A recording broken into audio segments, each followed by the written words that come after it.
حضرت انس بن مالک رضی اللہ تعالیٰ عنہ روایت کرتے ہیں کہ آقا علیہ الصلوۃ والسلام نے ارشاد فرمایا کہ بے شک اللہ کی مخلوق میں سے کچھ لوگ اہل اللہ ہیں،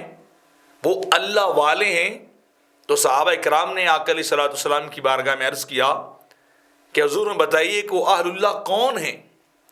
وہ لوگ کون ہیں جن سے اللہ کی نسبت ہے، جو اللہ کے خاص بندے ہیں، وہ کون سے عظیم لوگ ہیں جنہیں اللہ اپنے بندے کہتا ہے اور ان کی نسبت اپنی ذات کی طرف کرتا ہے۔ تو میرے آقا علیہ الصلوۃ والسلام نے ارشاد فرمایا وہ صاحبان قرآن ہیں، وہ اہل قرآن ہیں، وہ لوگ ہیں جو قرآن کی تلاوت کرنے والے ہیں، قرآن کو محبت سے، شوق اور ذوق کے ساتھ پڑھنے والے ہیں۔ اور حضرت ابن عباس روایت کرتے ہیں آقا علیہ الصلوۃ والسلام نے ارشاد فرمایا کہ میری امت کے کچھ بزرگ لوگ بھی ہیں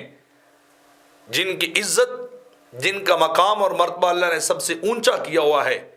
تو لوگوں نے پوچھا سیدی یا رسول اللہ وہ کون سے لوگ ہیں کہ جو امت کے برگزیدہ ترین افراد ہیں؟ تو آقا علیہ الصلوۃ والسلام نے ارشاد فرمایا کہ وہ اہل قرآن ہیں،